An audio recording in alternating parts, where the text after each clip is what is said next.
नमस्कार विद्यार्थी मित्रांनो, मागील लेक्चरला आपण या ठिकाणी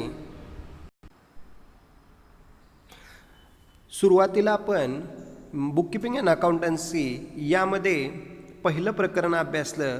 त्याचं नाव होतं introduction of partnership firm and partnership final account. हा पहिला टॉपिक आपण फायनल अकाउंटचा व्यवस्थित अभ्यासलेला आहे आणि त्यानंतर त्या फायनल अकाउंटचं ऑब्जेक्टिव्ह तुम्हाला असाइनमेंट पण दिलेली आहे, ऑब्जेक्टिव्ह दिलेला आहे. आता सेकंड प्रकरण आपण मागील लेक्चरला सुरू केलेलं आहे. त्यामध्ये सेकंड प्रकरणाचं नावच आहे नॉट फॉर प्रॉफिट कन्सर्न. या नॉट फॉर प्रॉफिट कन्सर्नमध्ये सुरुवातीला आपण इंट्रोडक्शन पाहिलं, मीनिंग पाहिलं. त्यानंतर मागील तासाला आपण रेव्हेन्यू आणि कॅपिटल, इन्कम आणि एक्सपेंडिचर या बाबतीत माहिती अभ्यासलेली आहे. आजच्या लेक्चरला आपल्याला या ठिकाणी हा not for profit concern topic अभ्यासत असताना तुम्हाला सुरुवातीला या ठिकाणी रिसिप्ट्स अँड पेमेंट अकाउंट दिलेलं असतं प्रश्नामध्ये आणि एक 4-5 ॲडजस्टमेंट देतात. आता त्याचा वापर करून तुम्ही हा प्रॉब्लेम सोडवत असताना सुरुवातीला इन्कम आणि एक्सपेंडिचर अकाउंट तयार करायचं आहे आणि दुसरं आहे ते म्हणजे बॅलन्स शीट तयार करायचं आहे. अशा पद्धतीने सुरुवातीला रिसीट आणि पेमेंट अकाउंट आज आपण अभ्यासणार आहोत आणि नंतर मग पुढील भाग अभ्यासणार आहोत. त्यासाठी अगोदर रिसीट आणि पेमेंट अकाउंट प्रश्न व्यवस्थित समजला की तुम्हाला उत्तर पण व्यवस्थित समजू शकतं आहे. त्यासाठी सर्वांनी लक्ष द्या की रिसिप्ट आणि पेमेंट अकाउंटचं फॉर्मॅट तुम्हाला दिसतंय, त्याची PPT दिसते, या ठिकाणी स्लाईड दिसते.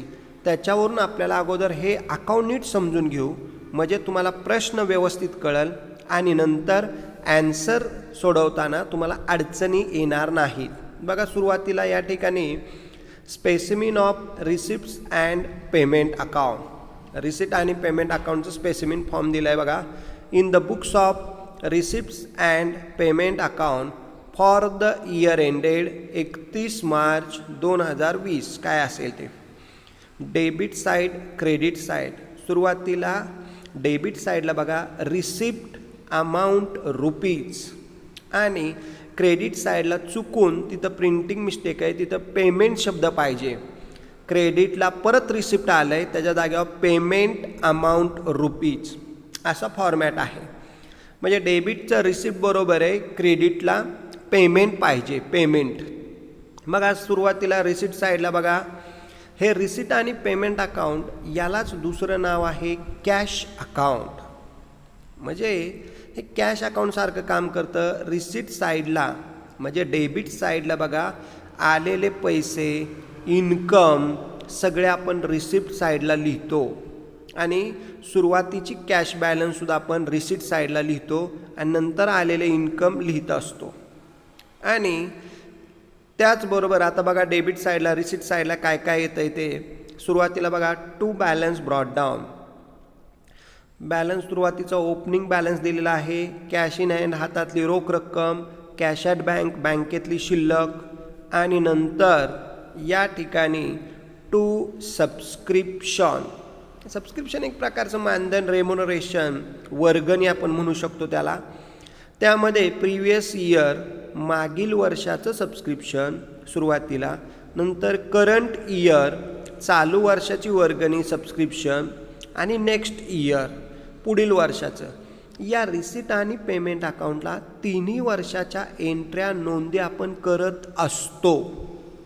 त्यामुळं previous year, current year, next इयरचं सबस्क्रिप्शन या ठिकाणी तुम्हाला तिथं दिसत आहे. नंतर टू एंट्रान्स फी, जर का समजा एखादे संस्थेने येणे एंट्रान्स फी घेतली असेल, एक्झाम फी घेतली असेल तर ती एंट्रान्स फीसुद्धा आपण लिहित असतो. त्यानंतर या ठिकाणी टू ॲडमिशन फी, ॲडमिशन फीसुद्धा आपण या ठिकाणी लिहित असतो डेबिट साईडला, काय ॲडमिशन घेताना फी असेल ती.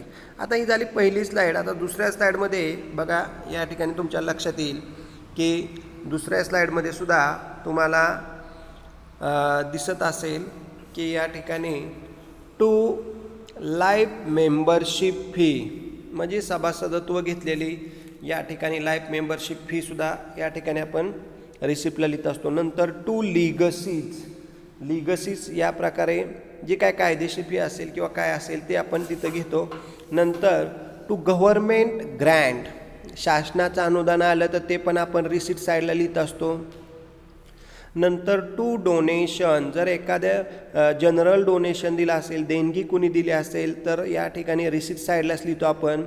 त्यानंतर to donation for specific fund विशिष्ट फंडसाठी विशिष्ट पर्पजसाठी जर का समजा डोनेशन दिलं असेल तर ते सुद्धा डोनेशन आपण रिसिप्ट साईडला लिहितो. त्यामध्ये बघा बिल्डिंग फंड एखादा बिल्डिंग बांधण्यासाठी निधी मिळाला असेल तर डोनेशन मिळालं असेल तर किंवा प्राईज फंड बक्षीस वितरणासाठी काय फंड मिळाले असतील तर ते पण लिहितो. नंतर टुर्नामेंट फंड ज्या काय टुर्नामेंट आहेत त्याच्यासाठी काय निधी मिळाला तर तो पण आपण लिहितो टुर्नामेंट फंड. नंतर डिव्हिडंड रिसिव्ड जर समजा लाभांश मिळाला तर तो लाभांशसुद्धा आपण या ठिकाणी रिसिप्ट साईडला लिहित असतो. त्यानंतर पुढची स्लाईड बघा. या ठिकाणी सुरुवातीला ते पाहिल्यानंतर या ठिकाणी पुढं दिलेलं आहे रिसिप्ट साईडलाच बघा to hire rent of hall received भाडं मिळालं असेल हॉलचं एक प्रकारचं तर ते पण या ठिकाणी आपण रिसिप्ट साईडला लिहितो. नंतर टू सन्ड्री इन्कम जर समजा किरकोळ उत्पन्न असेल सन्ड्री इन्कम असेल येणं असेल तर ते पण आपण रिसिप्ट साईडला लिहितो. नंतर to sale of old material समजा ओल्ड मटेरियल सेल केलं असेल तर ते पण आपण रिसिप्टला लिहितो. नंतर to sale of old newspaper scrap जर समजा ओल्ड न्यूजपेपर आपण विकला असेल किंवा काय केलं असेल स्क्रॅप भंगारमध्ये तर ते पण आपण रिसिप्टला लिहितो. नंतर टू मिसलॅनियस रिसिप्ट्स किरकोळ येणं असेल तर ते पण या ठिकाणी संकीर्ण उत्पन्न आपण रिसिप्ट साईडला लिहित असतो. नंतर टू टुर्नामेंट रिसिप्ट टुर्नामेंट या ठिकाणी टूरसाठी काय मिळाले असतील पैसे तर ते पण लिहितो. नंतर टू क्रिकेट फीज या ठिकाणी क्रिकेटची फी या ठिकाणी मॅचेस भरवल्या असतील त्याची फी मिळते. नंतर टू ट्युशन फी लायब्ररीच्या बाबतीमध्ये स्कूलच्या बाबतीमध्ये हा पॉईंट आहे. नंतर टू टर्म फी 5-6 महिने जी काय एक्झाम घेणार आहोत ते. नंतर टू कलेक्शन ऑफ फाईन जर समजा दंडात्मक कारवाई केली असेल तर ते सुद्धा आपण या ठिकाणी रिसिप्टला लिहितो. नंतर टू लॉकर रेंट याचा अर्थ भाडे बँका वगैरे घेत असतात किंवा बाकीचं काय संस्थेने आपल्या ठेवलं असेल तर लॉकर रेंटसुद्धा आपण या ठिकाणी लिहित असतो. नंतर पुढं आहे टू एक्झाम फी परीक्षा फी वगैरे काय असेल कॉलेजने लायब्ररीने घेतली असेल तर ती आपण या कॉलेजने घेतली असेल ती लिहितो. नंतर टू बॅलन्स कॅरी डाऊन या ठिकाणी बँक ओव्हरड्राफ्ट जर आपण बँकेकडून समजा कर्ज घेतलं असेल तर ते सुद्धा या ठिकाणी आपण रिसिप्ट साईडला लिहितो. म्हणजे हे रिसिप्टचे सगळे पॉईंट थोडक्यात मी सांगतोय रिसिप्टचे सगळे पॉईंट असतील ते सगळे आपण इन्कमला लिहितो किंवा लॅबिलिटी साईडला लिहित असतो. म्हणजे रिसिप्टचे येणारे हे सगळे पॉईंट एक तर इन्कम साईडला लिहायचं नाहीतर लॅबिलिटी साईडला लिहित असतो आपण. अशा पद्धतीने रिसिप्ट अँड पेमेंट अकाउंटची डेबिट साईड रिसिप्ट साईड आपण विचारात घेतलेली आहे. आता आपल्याला क्रेडिट साईडकडं जायचं आहे ज्याचं नाव आहे या ठिकाणी तुम्हाला की क्रेडिट साईड तुम्हाला विचारात घेणं गरजेचं आहे. मग ती क्रेडिट साईड आता आपण लगेचच बघणार आहोत. तर सुरुवातीला या ठिकाणी रिसिप्ट साईड बघा. आता क्रेडिट साईडला पेमेंट साईड आपण असं म्हणतो आणि पेमेंट साईडलाच या ठिकाणी सगळे खर्च सगळे पेमेंट आपण पेमेंट साईडला लिहित असतो. त्यामध्ये सुरुवातीला बघा बाय बॅलन्स ब्रॉट डाऊन जर समजा ओव्हरड्राफ्ट फॅसिलिटी असेल तर आपण त्याचा बॅलन्स ब्रॉट डाऊन करत असतो. त्यामध्ये बँक ओव्हरड्राफ्ट वगैरे हे लिहित असतो आपण. त्यानंतर बाय सॅलरीज समजा कर्मचाऱ्यांचा पगार द्यायचा असेल तर तो पेमेंट साईडला बाय सॅलरी, प्रिव्हियस इयर मागील वर्षाचा पगार, करंट इयर चालू वर्षाचा पगार आपण या ठिकाणी घेत असतो. त्यानंतर bye rent, rates and taxes. जर समजा आपण रेंट भाडं वगैरे दिलं असेल, मागील वर्ष प्रिव्हियस इयरचं भाडं, चालू वर्षाचं, करंट इयरचं, नेक्स्ट इयरचं, म्हणजे रिसीट आणि पेमेंट अकाउंटला आपण तिन्ही वर्ष विचारात घेतो. त्या पद्धतीने त्याच्या एंट्र्या करत असतो. त्यानंतर बाय प्रिंटिंग अँड स्टेशनरी. जर समजा आपण प्रिंटिंग अँड स्टेशनरी खरेदी केली असेल तर ती पण पेमेंटला लिहित असतो. आणि त्यानंतर बघा जनरल एक्सपेन्सेस, किरकोळ खर्च दिला असेल तर हा जनरल एक्सपेंडिचर पण आपण या ठिकाणी रिसीट साईडला, पेमेंट साईडला लिहित असतो. त्यानंतर bye interest on bank loan. आपण बँकेचं लोन घेतलं असेल, त्याच्यावरचं व्याज द्यायचं असेल तर ते आपण या ठिकाणी पेमेंट साईडला लिहित असतो. नंतर बाय इलेक्ट्रिसिटी चार्जेस. इलेक्ट्रिसिटीचा जर काय खर्च असेल, लाईट बिल असेल तर ते आपण पेमेंटला लिहित असतो. नंतर बाय ऑडिट फी, हिशोब तपासणी फीसुद्धा आपण पेमेंटला लिहित असतो. नंतर बाय टुर्नामेंट एक्सपेंडिचर. जर काय एखादे टुर्नामेंट भरवले असेल, मॅचेस भरवले असतील, त्याचा एक्सपेंडिचर पण आपण पेमेंट साईडला लिहित असतो. त्यानंतर या ठिकाणी पुढं बघा बाय वेजेस, मजुरी वगैरे द्यायची असेल तरी आपण या ठिकाणी पेमेंटला लिहित असतो. नंतर by purchase of sports material, खेळाचं साहित्य खरेदी केलं असेल तर ते पण आपण या ठिकाणी पेमेंट साईडला लिहित असतो. नंतर बाय इन्शुरन्स, विमा कंपनीचा जर विमा दिला असेल तर तो पण आपण इथं पेमेंट साईडला लिहित असतो. त्यानंतर बाय टेलिफोन किंवा mobile expenditure, light bill, mobile bill, telephone बिलसुद्धा आपण या ठिकाणी पेमेंटला लिहित असतो. नंतर बँक चार्जेस, बँकेने आपलं काम काही केले असतील संस्थेची तर काही बँक चार्जेस घेतात, ते सुद्धा पेमेंटला आपण लिहित असतो. नंतर बाय पोस्टेज, पोस्टाचा जर काय खर्च असेल, आपण पत्र पाठवले असतील किंवा तिकीटं खरेदी केली असतील तर ते पण या ठिकाणी पेमेंटला लिहित असतो. नंतर बाय कन्व्हेनियन्स. आता कन्व्हेनियन्स म्हणजे शहर पूरक खर्च, हा कन्व्हेनियन्स आपण सुद्धा पेमेंटला लिहित असतो. त्यानंतर by expenses for annual function. समजा वार्षिक कार्यक्रमासाठी काय खर्च केला असेल, वर्षभराचा जो काय प्रोग्राम असतो शेवटचा, त्याच्यासाठी जर काय खर्च केला असेल तर तो पण आपण या ठिकाणी पेमेंट साईडला लिहित असतो. नंतर बाय फिक्स्ड डिपॉझिट. समजा आपल्या संस्थेने एखादी FD केली असेल बँकेत किंवा इतर कंपन्यांमध्ये, शेअर मार्केटला, तर या ठिकाणी आपण ती पेमेंट साईडला लिहित असतो. नंतर by purchase of fixed asset. जर समजा आपण असेट खरेदी केल्या तर त्या पेमेंट साईडला लिहायच्या आहेत. त्यानंतर बाय बुक्स.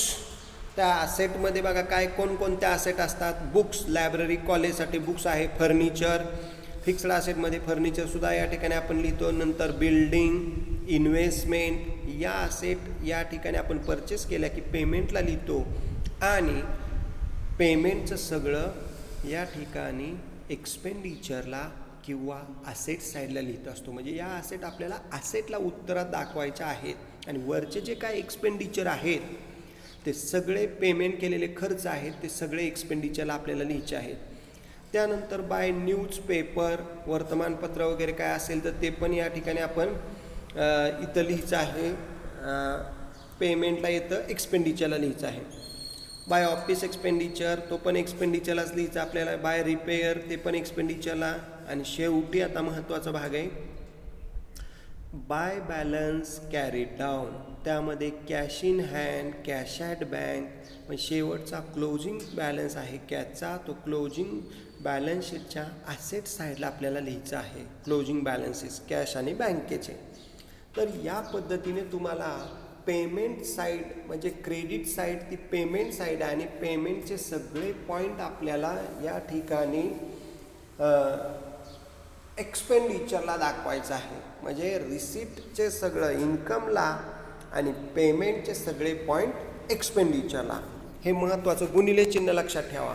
आता रिसीट साईड म्हणजे डेबिट साईड, सगळं डेबिटचं रिसीटचं आपण एकतर इन्कमला म्हणजेच क्रेडिट साईडला लिहिणार आहोत किंवा लायबिलिटी साईडला, आणि पेमेंट म्हणजे क्रेडिट साईड आहे, ती पेमेंटचं सगळं खर्च या ठिकाणी आपण एक्सपेंडिचरला किंवा ॲसेट साईडला लिहिणार आहोत. म्हणजे पेमेंटचं एक्सपेंडिचर किंवा ॲसेट आणि रिसीटचं इन्कम किंवा लायबिलिटी साईडला. अशा पद्धतीने हे रिसीट आणि पेमेंट अकाउंट दिलं आहे. तुम्हाला याचा वापर करून इन्कम अँड एक्सपेंडिचर अकाउंट आणि बॅलन्स शीट सॉल्व करायचं आहे.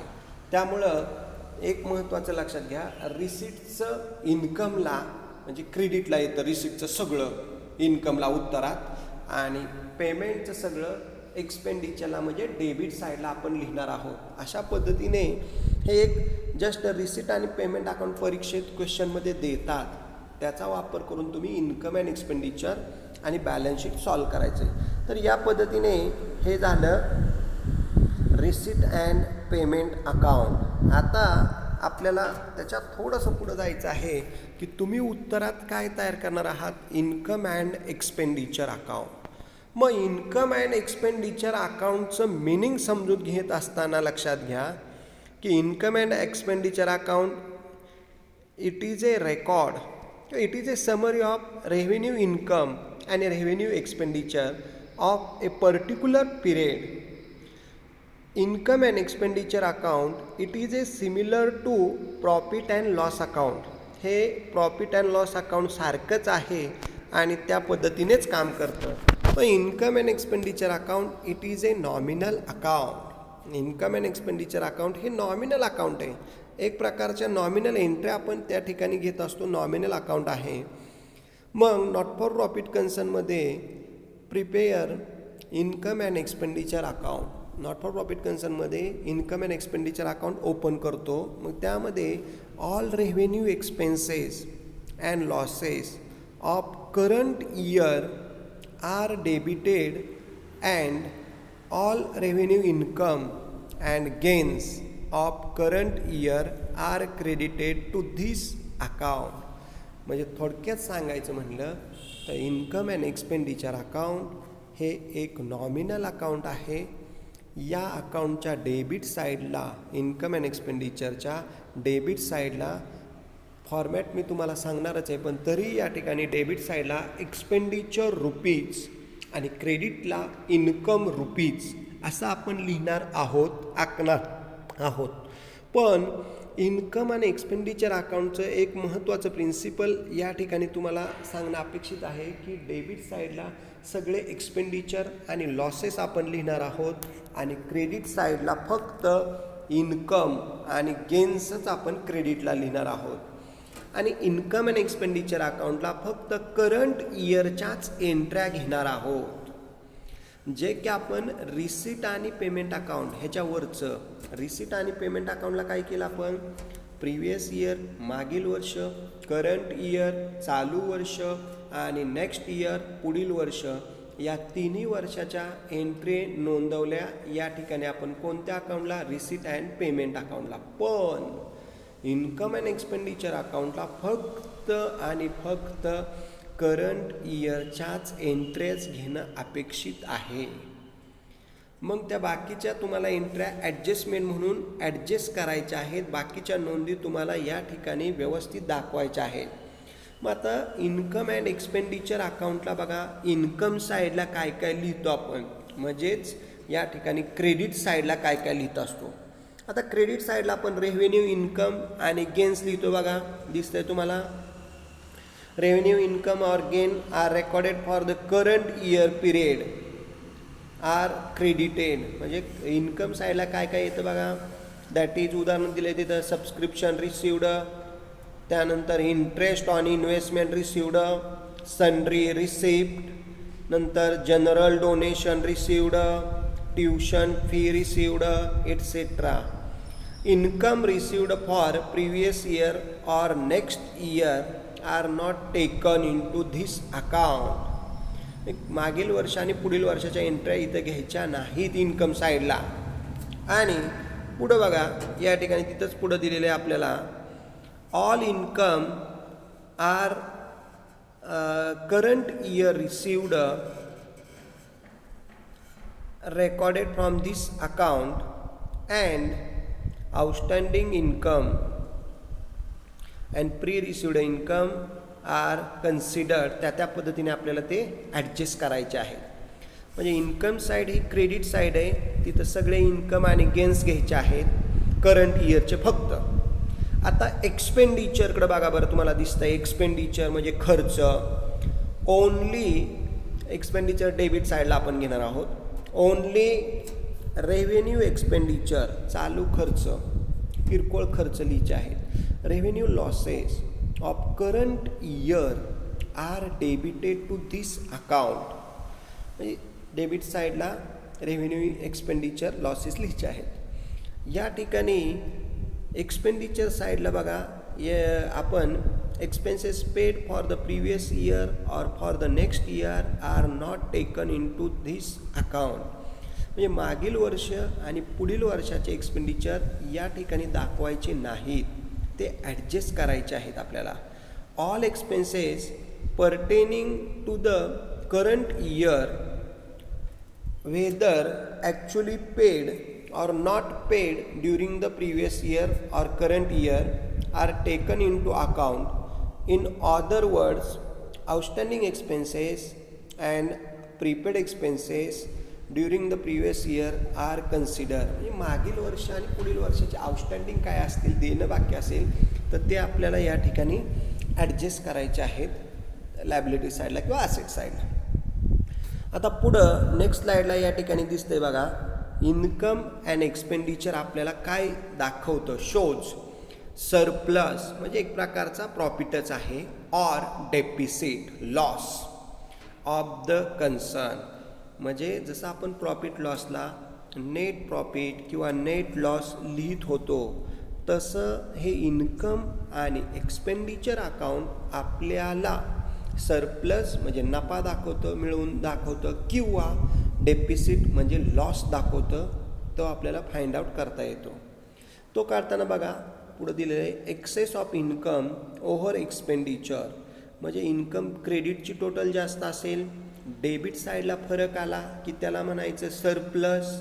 आणि जर समजा एक्सपेंडिचरची टोटल जास्त आहे, ती जर क्रेडिटला घेतली, इन्कम साईड वजा केली, म्हणजे डेबिटमधनं क्रेडिट वजा केलं तर तिथं डेपिसिट येणार आहे, लॉस येणार आहे. अशा पद्धतीने सरप्लस आणि डेपिसिट आपल्याला फाइंड आउट करता येतो. आणि तो सरप्लस असेल, प्रॉफिट असेल, तर तो आपण कॅपिटल फंडात लायबिलिटी साईडला ॲड करायचा आहे, added to the capital fund. And जर समजा डेपिसिट असेल तर तो डिडक्टेड म्हणजे लेस करायचा आहे of the capital fund, from the capital fund. म्हणजे लायबिलिटी साईडला जसं आपण नेट प्रॉफिट फायनल अकाउंटमध्ये नेट प्रॉफिट पार्टनरच्या कॅपिटलमध्ये ॲड करायचो, तसं सरप्लससुद्धा कॅपिटल फंडात लायबिलिटी साईडला ॲड करणे. आणि जर समजा डेपिसिट आला तर तो डेपिसिट या ठिकाणी लायबिलिटी साईडला कॅपिटल फंडामधून डेपिसिट लेस करणे, वजा करणे. तर या पद्धतीने income and expenditure account close केल्यानंतर आपल्याला सरप्लस किंवा डेपिसिट मिळू शकतो. आणि तो कॅपिटल फंडात सरप्लस असेल तर ॲड आणि डेपिसिट असेल तर तो लेस करणं अपेक्षित आहे. आता पुढं या ठिकाणी दिलेलं आहे तुम्हाला features of income and expenditure account. म्हणजे इन्कम अँड एक्सपेंडिचर अकाउंटचे फीचर्स या ठिकाणी काही वैशिष्ट्ये दिलेले आहेत बघा. पहिलं आहे income and expenditure is a nominal account. सुरुवातीलाच तुम्हाला सांगितलेलं आहे, काही भाग परत परत होणार आहे, तुम्ही फक्त लक्ष द्या व्यवस्थित. म्हणजे हे नॉमिनल अकाउंट आहे. त्याच्यानंतर या अकाउंटला सेकंड बघा, या अकाउंटला revenue expenses and income of current year only. म्हणजे चालू वर्ष किरकोळ खर्च, किरकोळ उत्पन्नच आपण चालू वर्षाचं घेत असतो, महत्त्वाचं करंट इयर 12 महिन्याचं 1 वर्षाचं चालू वर्षाचं. त्यानंतर हे प्रॉफिट अँड तिसरं आहे प्रॉफिट अँड लॉस अकाउंट सारखं सिमिलर आहे. चौथं बघा या ठिकाणी फीचर त्यांनी दिलं आहे सरप्लस किंवा डेपिसिट, हे अकाउंट आपल्याला देतं, फाइंड आउट करता येतो आपल्याला. पाचवं आहे बघा, हे या ठिकाणी income and expenditure account is always accompanied with balance sheet, म्हणजे प्रत्येक वेळी इन्कम अँड एक्सपेंडिचर अकाउंट तयार करून ते क्लोज करून मग आपल्याला बॅलन्स शीटकडं सरप्लस किंवा डेफिसिट पाठवायचं आहे. नंतर 6वं बघा, it has no opening balances, म्हणजे इन्कम अँड एक्सपेंडिचरचे ओपनिंग बॅलन्सेस नसतात. आणि 7वं बघा, सरप्लस किंवा डेफिसिट ट्रान्सफर करतो आपण कॅपिटल फंडात. लायबिलिटी साईडला मग अशी सांगितलं आहे तुम्हाला मी, इन्कम एक्सपेंडिचर क्लोज केल्यानंतर सरप्लस किंवा डेफिसिट निघतो तो आपण कॅपिटल फंडात घेतो. आणि 8वं बघा, it records all cash items as well as non cash item which are related to current period, म्हणजे सगळे रोख स्वरूपाचे पॉईंट किंवा या ठिकाणी नॉन कॅश आयटम म्हणजेच आपल्या बिल्डिंग मशिनरी या पद्धतीचे आहेत. तर हे सुद्धा सगळे पॉईंट फक्त करंट इयरचेच आपण विचारात घेतो. त्यामध्ये बघा, दॅट इज उदाहरणार्थ सॅलरी पेड, रोख कॅश जाणार आहे, आउटस्टँडिंग सॅलरी देणं बाकी आहे, बॅड डेट बुडीत रक्कम, डेप्रिसिएशन ऑन फिक्स्ड असेट तो नॉन कॅश आयटम आहे. कॅश आयटम म्हणजे सॅलरी, वेजेस, ॲडव्हर्टाइजमेंट, आणि डेप्रिसिएशन ऑन फिक्स्ड असेट म्हणजे आपण रक्कम बाजूला काढून ठेवलेली असते, त्याला नॉन कॅश आयटम असं म्हणतात. म्हणजे या पद्धतीने तुम्हाला इन्कम आणि एक्सपेंडिचर अकाउंटचे फीचर्स हे आजच्या लेक्चरला आपण अभ्यासलेले आहेत. तर आज आपण या ठिकाणी रिसीट आणि पेमेंट अकाउंटचा फॉर्मॅट अभ्यासला, तो तुम्ही व्यवस्थित काढून घ्या. तो प्रश्नात तुम्हाला दिलेलाच असतो, त्याचा वापर करून तुम्हाला या ठिकाणी इन्कम आणि एक्सपेंडिचर अकाउंट तयार करायचं आहे. आणि ते इन्कम आणि एक्सपेंडिचर अकाउंट तुम्ही या ठिकाणी आखणार आहात. आणि त्यामध्ये महत्त्वाचं रिसीट आणि पेमेंट अकाउंट तुम्हाला दिलेलं आहे. सुरुवातीला डेबिट साईडला रिसीट आहे, रिसीटचे सगळे पॉईंट असतील, डेबिटचे सगळे पॉईंट असतील ते इन्कमला म्हणजेच क्रेडिट साईडला आपल्याला इन्कममध्ये दाखवायचे आहेत. आणि पेमेंट म्हणजे क्रेडिट साईड आहे, पेमेंटचे सगळे पॉईंट, क्रेडिटचे सगळे पॉईंट आपण डेबिट साईडला म्हणजेच एक्सपेंडिचरला दाखवणार आहोत. म्हणजे गुणिले चिन्ह लक्षात ठेवा एक प्रकारचं, ते मी तुम्हाला पुढच्या स्लाईडला दाखवणारच आहे. रिसीटचं कसं इन्कमला घेतो आणि पेमेंटचं कसं एक्सपेंडिचरला घेतो. थोडक्यात तुम्ही समजून घ्या की आपल्याला रिसीट आणि पेमेंट अकाउंट अभ्यासलेलं आहे. ते प्रश्नात देतात, परंतु प्रश्न कळला तर उत्तर कळणार आहे. म्हणून रिसीटचं इन्कमला आणि पेमेंटचं एक्सपेंडिचर. आणि income and expenditure account close केल्यानंतर आपल्याला सरप्लस किंवा डेफिसिट मिळतो, तो आपण कॅपिटल फंडात लायबिलिटी साईडला ट्रान्सफर करत असतो. ठीक आहे. या पद्धतीने आपण थेअरीचा भाग दुसऱ्या प्रकरणातला अभ्यासत आहोत. नंतर हे अभ्यासल्यानंतर नेक्स्ट पॉईंट आपण पुढील लेक्चरला अभ्यासणार आहोत. तुम्ही अगोदर थेअरीचा पार्ट व्यवस्थित समजून घ्या, म्हणजे तुम्हाला प्रॅक्टिकल प्रॉब्लेम अतिशय सोपे जातील. कारण काही विद्यार्थ्यांची शंका अशी येते की सर आम्हाला पुढील भाग समजत नाही. त्यासाठी रेग्युलर रोजच्या रोज लेक्चर अटेंड करा आणि अटेंड केलेलं लेक्चर त्याच्या नोट्स काढा, ते वेळच्या वेळी लिहून घ्या तुमच्या अकाउंटच्या वहीमध्ये. आणि काही समजलं नसेल तर या ठिकाणी फोन करा किंवा या ठिकाणी तुम्ही क्लास कमेंटमध्ये तुमची कमेंट कळवू शकताय किंवा मॅसेज करा, जेणेकरून तुम्हाला तो भाग आपल्याला क्लिअर घेता येईल. आणि काही शंका असल्या तर तुम्ही या ठिकाणी विचारू शकताय आणि त्या क्लिअर करू शकताय. ठीक आहे. राहिलेला भाग आपण नेक्स्ट लेक्चरला आता अभ्यासणार आहोत. तुम्ही हा झालेल्या भागाच्या नोट्स काढा आणि काय शंका असतील तर बिनधास्त विचारा. ठीक आहे. धन्यवाद. थँक्यू. राहिलेला भाग आपण नेक्स्ट लेक्चरला अभ्यासू.